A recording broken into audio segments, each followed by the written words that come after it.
शराबबंदी की उपयोगिता पर प्रश्न चिन्ह लगाता है कि शराबबंदी की उपयोगिता प्रमाणित करता है। जहरीली शराब के चक्कर में लोग फंसते हैं और जान गंवा देते हैं। शराबबंदी बहुत हद तक सफल है।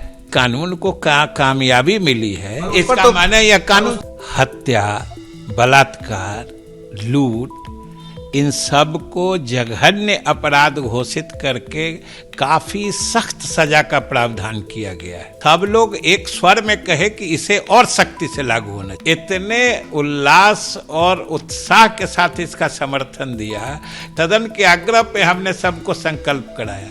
बार बार समीक्षा कहने के बजाय कानून के किस भाग उनकी असहमति है उसके बारे में कोई ठोस सुझाव दे सकते हैं। मांझी जी ही नहीं, हम विधायक दल दोनों हाथ उठा के इस विधेयक का समर्थन देता है। मुख्य न्यायाधीश ने कभी भी इस कानून के इंटेंट या कंटेंट पर कोई टिप्पणी नहीं की है। अपराधों की संख्या बढ़ती है तो पुलिस पर उंगलियां उठती रही। बिहार में शराबबंदी है, बावजूद इसके जहरीली शराब से लोगों की मौत हो रही है। पिछले साल भी मौतें हुई, इस बार इस साल में नालंदा में और अब छपरा में। आखिर शराब बिक कैसे रही है, किसकी मिलीभगत है? पटना हाईकोर्ट ने भी फटकार लगाई है। पटना हाईकोर्ट का भी कहना है टिप्पणी में कि कहीं ना कहीं शराब के धंधेबाजों, माफिया से और पुलिस की सांठगांठ है। कई ऐसी घटनाएं सामने भी आ रही है। हमारे साथ हैं बिहार के कद्दावर नेता जेडीयू के और मंत्री विजय चौधरी जी। ये शराबबंदी आपने लागू किया, 5 साल से ज़्यादा हो गए, लेकिन आप ठीक ढंग से लागू नहीं कर पा रहे हैं। इसका नतीजा ये हो रहा है कि लोगों की मौत हो रही है। इस मौत का जिम्मेदार सरकार है या नहीं? यह सही है कि शराबबंदी लागू होने के बावजूद कुछ जगहों पर शराब की बिक्री या नकली शराब पीने से लोगों के मृत्यु की बात आती है सामने। लेकिन एक बात समझ से परे है कि अगर कहीं जहरीली शराब पीने से लोगों की मृत्यु हो रही है तो यह शराबबंदी के प्रश्न, शराबबंदी की उपयोगिता पर प्रश्न चिन्ह लगाता है कि शराबबंदी की उपयोगिता प्रमाणित करता है। हमको ये बात नहीं समझ में आती है कि अगर शराबबंदी सही माने में लागू हो जाए, और सब लोग जानते हैं कि शराबबंदी कोई सामान्य कानून जैसा नहीं है, ये सामाजिक मुद्दे पर आधारित कानून है। और ये पूरी दुनिया जानती है कि जब समाज में परिवर्तन वाले कानून बनते हैं तो उसमें समाज की सहभागिता भी उतनी ही महत्वपूर्ण होती है। और आज यही तो देखने समझने की बात है कि आज शराब पीने से, जहरीली शराब के चक्कर में लोग फंसते हैं और जान गंवा देते हैं। तो मुख्यमंत्री ने भी यही बात कही थी कि पियोगे तो मरोगे, लेकिन आपको लगता है कि इस बात का जो सीधे जो आप नहीं कह रहे हैं, इस बात का कोई असर नहीं दिख रहा है? या यूं कहें कि शराबबंदी अगर सफल होती तो इस तरह से लोगों की मौत नहीं होती, जहरीली शराब नहीं मिल रही है? क्या ऐसा, क्यों ऐसा हो रहा है कि जहरीली शराब लोगों को पीना पड़ रहा है? चोरी छुपे लोग पी रहे हैं, भट्टियां के भट्टियां जले हुए दिखते हैं, पुलिस जो है उन्हें पकड़ने में नाकामयाब रहती है। तो इस सवाल का जवाब दें कि क्या शराबबंदी सफल है या फिर पुलिस के सांठगांठ की वजह से यह असफल हो रहा है? देखिए, शराबबंदी बहुत हद तक सफल है। सबसे तो पहले आपको चिन्हित करना होगा या समझना होगा कि शराबबंदी का मकसद क्या था। शराबबंदी का मकसद था कि जो लोग पी के पब्लिक प्लेसेस पे न्यूसेंस करते थे, भले अच्छे सज्जन लोग शाम होते चौक चौराहा पे निकलने से परहेज करते थे। ये उस स्थिति को दूर करने के लिए लगाई गई थी। उसमें तो कामयाबी मिली है। मंत्री जी, मैं बता दूं कि उसमें कामयाबी मिली है। अभी और बता रहे हैं अभी तो पहले ही बात में आपने ही मान लिया जो कामयाबी मिली है। बिल्कुल, क्योंकि लोग कहते हैं, हमने सर्वे कराया है, उसमें देखा है कि लोगों को ये लग रहा है। और कामयाबी मिली है तो कामयाबी कहीं का ही दूसरा नाम सफलता है। अगर कामयाबी अपने मकसद को पाने में इस कानून को कामयाबी मिली है, इसका माने यह कानून पर तो प्रश्न चिन्ह लगा रहा है ना, जो जहरीली शराब मिल रही है उससे जो मौत हो रही है, होम डिलीवरी हो रही है उससे जो मौत हो रही है, लोग चोरी छिपे पी रहे हैं, भले खुलेआम नहीं पी रहे हैं, ये सवाल है। अब ये समझने की बात है कि जब से आईपीसी सीआरपीसी बना, हत्या, बलात्कार, लूट, इन सब को जघन्य अपराध घोषित करके काफी सख्त सजा का प्रावधान किया गया है। कब से किया गया सोचिए। आज हत्याएं हो रही हैं कि नहीं, आज बलात्कार हो रहे हैं कि नहीं। तो सामान्य समझ की बात है कि अगर कोई समाज हित का कानून है और अगर उसका उल्लंघन हो रहा है तो ये सबकी नैतिक जिम्मेदारी है कि सब लोग एक स्वर में कहे कि इसे और सख्ती से लागू होना चाहिए। अगर एक हत्या होती है तो सब मिलके कहने लगे जो अब ये हत्या वाला कानून जो है उसकी समीक्षा होनी चाहिए। बहुत सही बात है, मैं इसी पर आ रहा था। मंत्री जी, ये बड़ी हैरान करने वाली बात है कि तेजस्वी यादव अगर ये कहते हैं कि समीक्षा होनी चाहिए, शराबबंदी फेल है, तो ये बात समझ में आती है कि कैसे वो विरोधी हैं। लेकिन आपके जो समर्थक हैं, एनडीए के एलाई हैं, बीजेपी, जीतन राम मांझी की पार्टी हम, ये सभी कह रहे हैं कि समीक्षा होनी चाहिए। संजय जायसवाल प्रदेश अध्यक्ष हैं, वो कहते हैं कि समीक्षा होनी चाहिए। तो आपको लगता है कि इसके समीक्षा करने की जरूरत है? क्या आप उन्हें समझाने में, जो आप अभी मुझे बता रहे थे, क्या आप कामयाब नहीं हो रहे हैं कि इससे किस तरह से पालन करना चाहिए? आखिर वो समीक्षा चाहते क्या है? हम तो आश्वस्त हैं कि जब कभी आधिकारिक रूप से शराबबंदी पर चर्चा हुई है, संयोग से ये कानून जब बन रहा था तो मैं बिहार विधानसभा का अध्यक्ष था और मैं सदन की अध्यक्षता कर रहा था जब यह कानून पास हुआ था। और आज जो लोग भी, पता नहीं, मुझे नहीं मालूम है किस कारण से बोल रहे हैं, क्या उनकी समझदारी है, लेकिन इस विधेयक का खंड दर खंड पर सदन की सहमति के क्रम में मैं बढ़ता जा रहा था और सारे सदन में उल्लास का ये माहौल बना, सभी दलगत भावनाओं से ऊपर उठकर सभी दल के सभी माननीय सदस्यों ने इतने उल्लास और उत्साह के साथ इसका समर्थन दिया कि अंत में मुझे अपने आसन पर खड़े होके सारे सदस्यों को खड़े होके संकल्प दिलाया हमने। और कोई हमने चेयर की तरफ से इसको मतलब थोपा नहीं था, सदन की राय, सदन के आग्रह पे हमने सबको संकल्प कराया कि हम लोग सभी सदस्य न खुद पिएंगे और दूसरों को भी नहीं पीने के लिए प्रेरित करेंगे। पहली बात। दूसरी बात, जब कभी बैठक हुई है, सभी बैठकों में सारे दलों ने इस कानून के प्रति समर्थन और संकल्प जताया है। तो जहां कहीं आधिकारिक बात आती है तो हम नहीं समझते हैं कि कोई भी दल या कोई भी नेता, कोई भी जनप्रतिनिधि जो समाज का हित सोचेगा वह इस कानून से अलग या इस कानून के बारे में कोई दूसरी धारणा रखेगा। और सवाल ये उठता है कि आप समीक्षा की बात वो कह रहे हैं कि इसकी समीक्षा होनी चाहिए, तो ये किस बात की समीक्षा होनी चाहिए?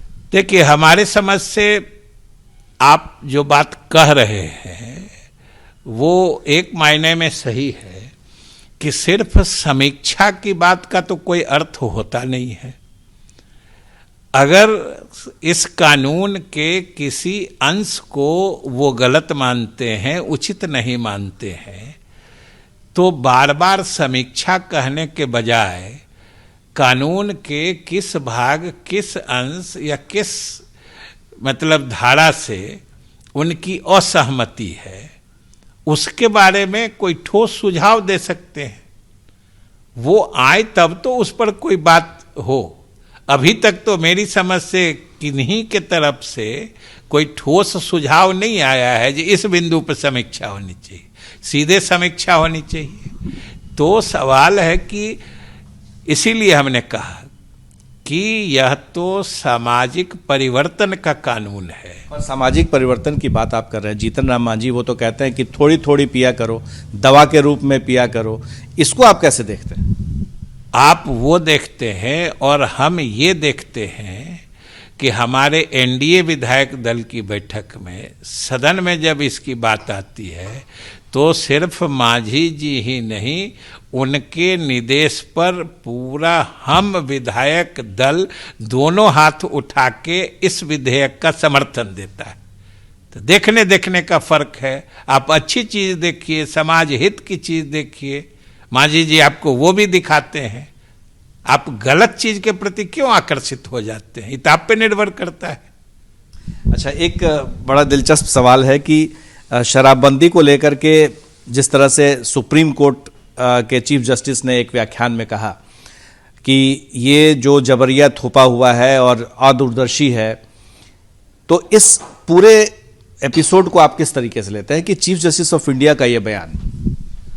देखिए, मुख्य न्यायाधीश महोदय ने भी जो बातें कही हैं वो सिर्फ इसके इम्प्लीमेंटेशन से जुड़ी हुई है। उन्होंने इसका जिक्र किया कि न्यायालय में मामलों की संख्या बढ़ रही है, न्यायालय पर दबाव बढ़ रहा है।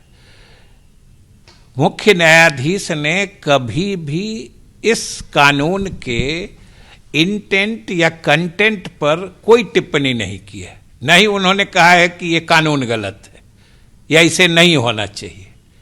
उन्होंने कहा है कि इसके कारण न्यायालय पर मुकदमों का बोझ बढ़ रहा है। तो इसके बारे में तो न्यायालय खुद सक्षम है उसके तरीके निकालने के लिए, और हम समझते हैं कि गंभीरता से विचार करके जो भी इसका उपाय होगा उसमें सरकार सहयोग करेगी। तो सरकार इन दबावों को कम करने के लिए क्या कोई संशोधन, जो मद्य निषेध विभाग की तरफ से जो उत्पाद का अधिनियम है जिसके तहत इसको रोका गया है, वो उसमें कोई संशोधन आने वाला है? क्या उस संशोधन में किसी ने अगर पहली बार पिया तो उसे जुर्माना दे करके छोड़ने के प्रावधान को किया जा रहा है? देखिए, अभी मेरे संज्ञान में कोई ऐसी बात नहीं है, नहीं ये विभाग मेरा है। जब कोई बात पूरे मंत्रिपरिषद के विमर्श में आता है तभी हम लोगों के संज्ञान में आता है और वो पारित हो जाता है, तभी आम लोगों के संज्ञान में जाता है। तो ऐसा अगर कोई प्रस्ताव होगा या ऐसी कोई बात होगी तो वो विभाग में इस पर विमर्श चल रहा होगा, मुझे इसकी जानकारी नहीं। ठीक है, आपको जानकारी नहीं है, लेकिन क्या आपको लगता है कि अगर ऐसा कोई प्रस्ताव या इस तरह की कोई बात होती है तो जो मूल भावना जिसकी बात आप कह रहे थे कि शराबबंदी, उस पर क्या असर नहीं पड़ेगा? आप प्रस्ताव को छोड़ दें, कैबिनेट की बात छोड़ दें, इन जनरल अगर, क्योंकि लोगों के बीच में ये बातें सामने आई हैं।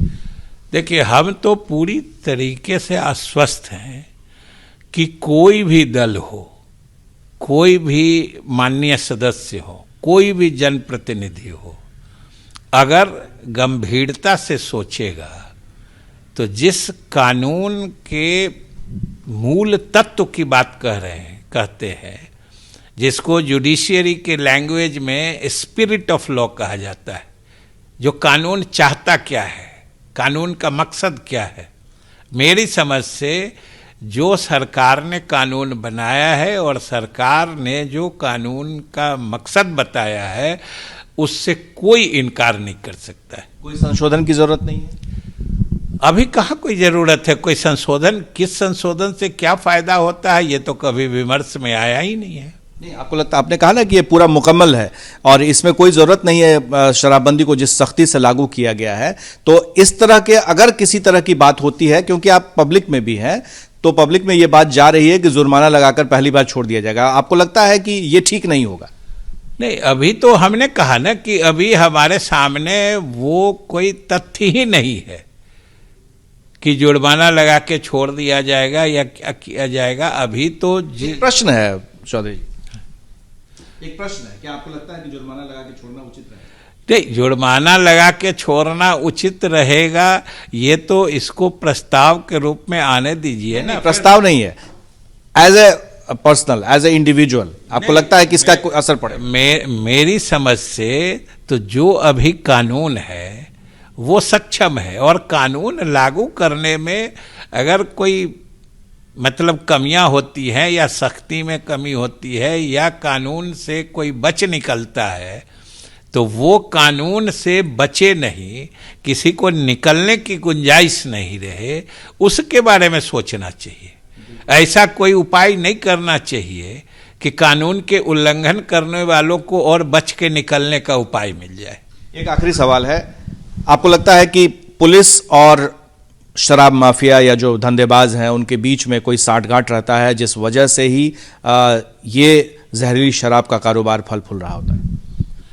देखिए, हमने तो शुरू में ही कहा कि जितने भी अपराध हैं, जिस भी प्रकार के अपराध हैं, चाहे जघन्य अपराध है या छोटे मोटे अपराध है, अपराध चाहे किसी श्रेणी का हो, वो दुखद है, निंदनीय है, और उसका निराकरण होना चाहिए और उस पर विराम लगना चाहिए। और जब कभी इस तरह के किसी विशेष क्षेत्र में अपराधों की संख्या बढ़ती है तो पुलिस पर उंगलियां उठती रही है, और पुलिस के द्वारा प्रयत्न किया जाता है। अभी भी देख रहे हैं कि पुलिस के द्वारा लगातार प्रयत्न किया जा रहा है, रेड किया जा रहा है, और लगातार धंधेबाज लोग पकड़ा रहे हैं। मेरी समझ से अगर इस तरह की कुछ गड़बड़ियां सामने आ रही है तो कानून में नुस्ख निकालने या कानून के औचित्य पर प्रश्न उठाने से कहीं ज़्यादा बेहतर समाज हित में है कि सब लोग मिलके इसे सफलता से लागू करने में अपना सहयोग दें और राष्ट्रपिता महात्मा गांधी के सपनों को साकार करें। बहुत बहुत धन्यवाद। अगर चंद शब्दों में लबोलबाब कहा जाए तो मंत्री जी का साफ कहना था कि शराबबंदी कानून सख्ती से लागू है और उस पर किसी तरह का समझौता नहीं होगा। जो लोग समीक्षा की बात कर रहे हैं वो भी ये बात सुन लें। और दूसरी सबसे महत्वपूर्ण बात है, बिहार में शराबबंदी लागू है। एबीपी न्यूज़ लगातार आपको बता रहा है कि सख्ती से लागू है शराबबंदी पर, कि सफलता पर भी लोग कह रहे हैं, पर सवाल अंतिम में यही उठता है, बिकेगा तो लोग पिएंगे, और नीतीश जी कहते हैं पियोगे तो मरोगे। हमारे सहयोगी शैलेश के साथ प्रकाश कुमार, एबीपी न्यूज़ पटना।